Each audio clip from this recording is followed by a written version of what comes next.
Fala galera, aqui é o professor Edward, seu professor de história, e Ave Imperator, moriture te salutando. É o quê?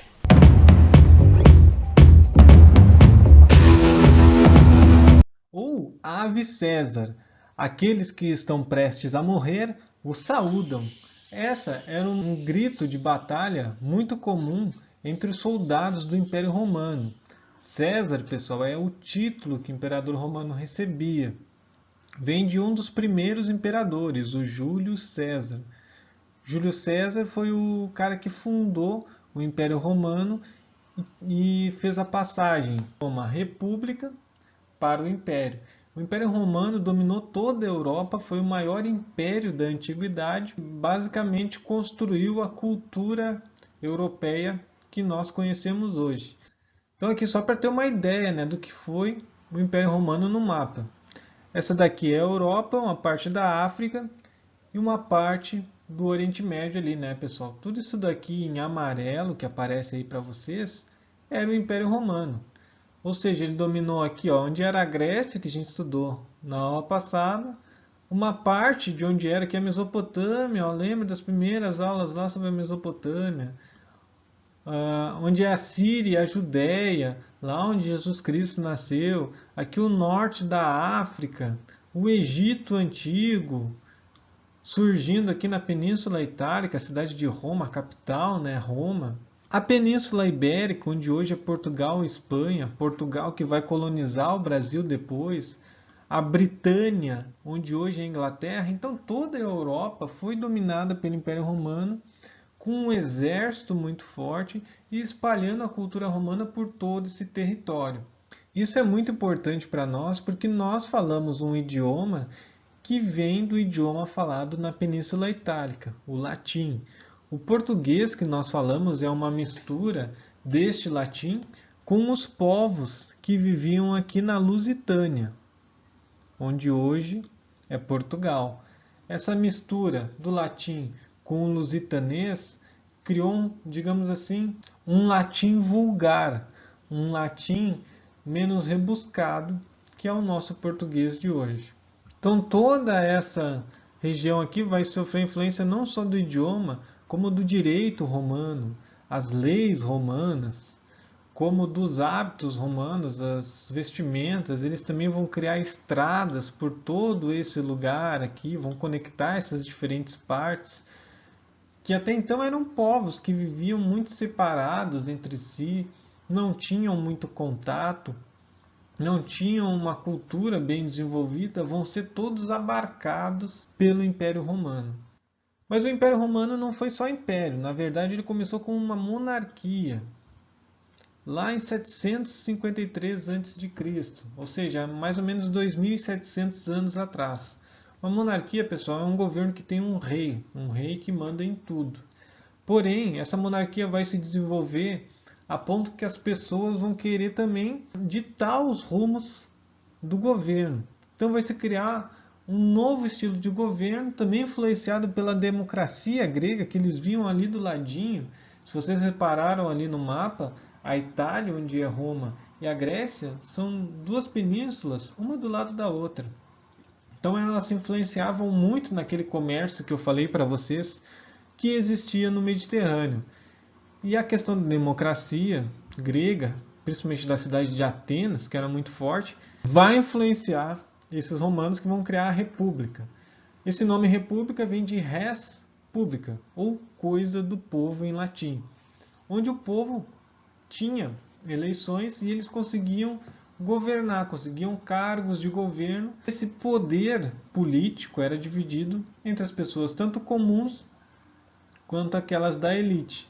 Também o poder do rei foi dividido entre um poder legislativo, que criava leis, e um poder executivo, que executava. E esse modelo de república é o usado hoje, por exemplo, no nosso país, no Brasil. O nome do Brasil é República Federativa do Brasil. Então, nem sempre foi assim. O Brasil já foi um império também, mas hoje é uma república. Só que diferente do Brasil, a República Romana saiu de república para império. Porque a Roma, a República, deu muito certo. Ela começou a se expandir, conquistar outros lugares e basicamente tomar aquela forma que o Império Romano foi mostrado ali no outro mapa. Só que isso criou uma dificuldade muito grande de governar essa imensa república. Eram muitos interesses em jogo, muitas pessoas querendo tomar o poder, muitas traições, conspirações, mortes dos governantes a todo momento, transformando Roma num caos. Então os líderes militares que faziam essas campanhas decidiram que não, que era preciso de um único líder forte que mandasse em todo o território, e aí aos poucos tu ia dividindo esse território entre pessoas que se demonstrassem leais a esse líder forte. Foi assim que nasceu o Império, com o imperador, o César, que é o cara que manda em tudo, concentra todos os poderes, tanto de criar leis, como de executar e como de julgar. Ele concentra todos os poderes em si e delega o seu poder, uma parte do seu poder, nas diferentes regiões do Império, ao que ficou conhecido no latim como Rex. Não é cachorro, pessoal. Rex, em latim, é rei.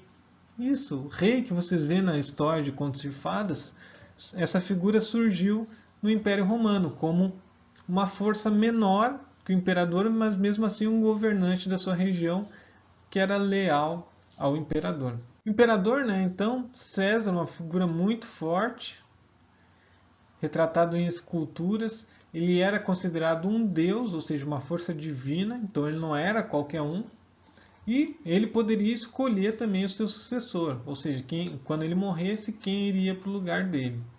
Esse era o imperador na Roma Antiga. O exército que permitiu essa expansão muito grande do Império Romano, ele foi inovador na sua época, porque ele tinha várias formações diferentes, era um exército muito bem treinado.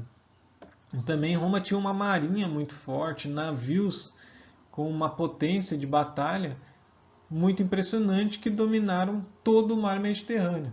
Mas onde Roma se garantia mesmo, tanto que se expandiu para o interior, era através do seu exército, da sua infantaria, como a gente chama hoje, aquelas pessoas que batalham na terra, batalham em terreno, né?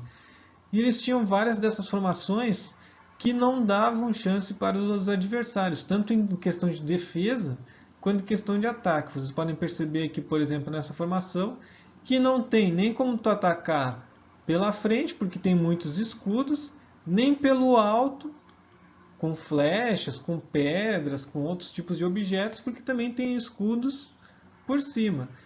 E ao mesmo tempo que eles defendiam, eles iam se movimentando. Isso aqui não ficava parado recebendo ataques o tempo todo. Eles iam avançando com essas lanças. Então era muito difícil enfrentar o exército romano. O povo que quisesse bater de frente teria que elaborar uma estratégia muito boa para impedir esse avanço. Então eram várias estratégias, né? Quando era uma estratégia só de ataque, era um ataque massivo de várias lanças e arqueiros, ou quando eram formações pequenas, também a mesma tática de defender por cima, por baixo, e com as adagas aqui, né, com essas pequenas espadas, para o combate corpo a corpo com os inimigos. E assim o exército romano, como eu mostrei ali para vocês no mapa, conquistou a Europa inteira. Acabou formando esse período aqui da Pax Romana, que foi um período de paz de mais ou menos 100 anos, e que o Império conseguiu consolidar todas aquelas regiões e viver sem conflitos internos e guerras civis. As únicas coisas que o Império Romano exigia desses reinos, desses povos que eles conquistavam, era imposto sobre os seus produtos. O que é um imposto? Imposto é um valor que se cobra em cima da produção. Isso existe até hoje. Imposto existiu durante todas as civilizações humanas. Hoje, por exemplo, se tu compra uma borracha lá no mercadinho, em cima dela tem um imposto.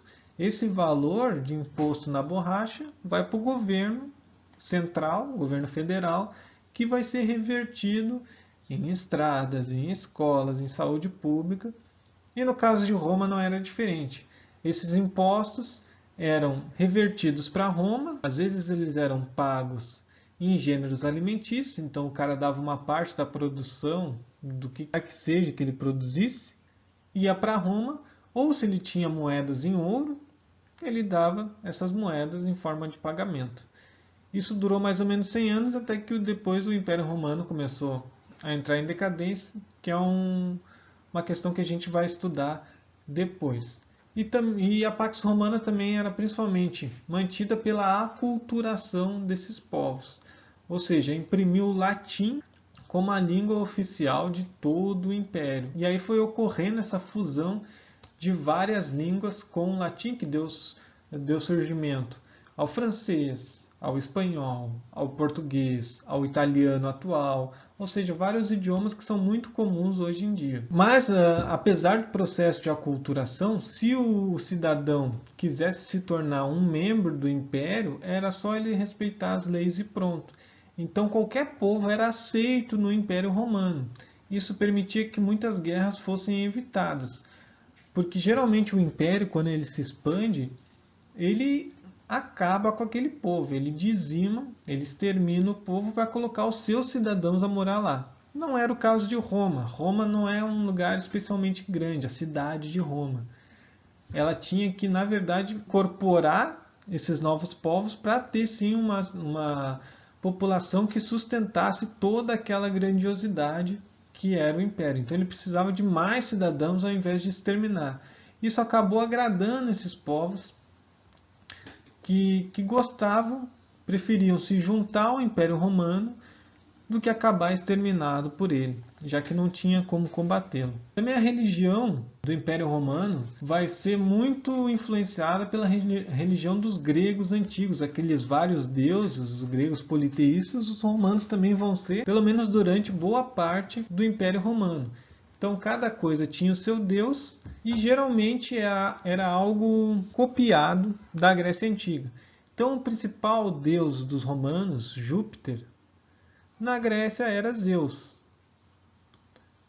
Esse contato dos romanos com gregos vai influenciar muito eles, vai fazer com que eles adotem muitas práticas dos gregos. Mas nem só de guerras e deuses viviam os romanos, eles tinham uma estrutura muito boa também, eles construíram realmente um império grandioso em termos de riqueza, de exército e de infraestrutura. Essas estruturas aqui são os aquedutos, que transportavam água por todo o império. Nem todas as comunidades que eles conquistavam, nem todos esses lugares tinham água por perto, então tu tinha que pegar dos rios e transportar. Não existia encanamento naquela época, então eles inventaram esses gigantescos aquedutos que ultrapassavam centenas de quilômetros e conectavam uma aldeia à outra, levando a água. Também, para conectar essas diferentes comunidades, essas diferentes partes do império, construíram estradas que são usadas até hoje na Europa, estradas milenares, estradas com milhares de anos. E também os prédios públicos romanos são preservados até hoje, prédios monumentais com uma arquitetura muito própria, de colunas, assim, também muito copiada dos gregos. Os romanos amavam os gregos, quando chegaram lá na Grécia se maravilharam com toda aquela cultura. Principalmente também a lei. A lei romana, o direito, como a gente chama, direito é o curso que quem quer ser advogado ou jurista faz. A lei romana influencia muito as leis atuais. O próprio nome justiça era a deusa da justiça romana. O que nós entendemos hoje por justiça, né? O que é justiça? Fazer o correto julgamento sobre as ações de alguém. Isso é justiça. E essa imagem aqui é da deusa da justiça, né? Que ela carrega de um lado a espada que vai punir aquela pessoa, mas também de acordo com a infração ou não que ela cometeu, a balança da justiça, né? Que define, de acordo com pesos e contrapesos, se aquela pessoa é realmente culpada ou não. Por fim, o tão famoso Coliseu. Coliseu era um lugar onde era feito um entretenimento para as pessoas, era como se fosse o boxe, o MMA ou o futebol de hoje, era um entretenimento para o público ir lá ver, só que um entretenimento meio macabro, que elas iam ver pessoas lutando, brigando na arena, é isso mesmo. tanto brigando entre si, como aparece aqui nessa imagem, com espadas, escudos, e aí cortava braço, cortava cabeça, pessoas morriam dentro daquela grande arena, ou também lutavam contra animais. Isso fazia parte de uma política no Império Romano chamada da política do pão e circo. Pão para as pessoas se alimentarem e circo para elas se entreterem. E isso para elas não se preocuparem com os problemas do cotidiano, com a falta de várias coisas. Isso é muito comum na política de hoje, falar que determinado governo está fazendo um governo de pão e circo para criticar um governo que supostamente estaria enganando as pessoas, oferecendo a elas coisas baratas e deixando de lado as coisas essenciais que elas realmente necessitam. Mas o Coliseu fazia parte então desse circo, desse entretenimento que era dado às pessoas de ver outras pessoas se matando, o que é meio bizarro. Então a atividade dessa semana, né, pessoal, o Coliseu, e comparando com a realidade atual, há alguma forma de entretenimento atualmente que possa se comparar aos gladiadores de antigamente? Lembrando que gladiador era geralmente um escravo, uma pessoa que era pega daqueles povos conquistados, colocada como escravo para trabalhar ou para lutar no Coliseu, para fazer entretenimento. E na letra B, quais as diferenças e semelhanças entre o esporte praticado pelos gladiadores e os esportes atuais? No Coliseu as pessoas se matavam, os gladiadores lutavam, e se fosse sair sem vida, as pessoas que estavam assistindo achavam até melhor. Já nos esportes de hoje, isso ainda é permitido? No futebol, no MMA, no vôlei? Será que as pessoas querem ver as outras matando umas às outras? Então é isso, pessoal. Essa foi a videoaula dessa semana. Espero que tenham gostado. Qualquer dúvida, me chama no Zap. E até semana que vem. Tchauzinho.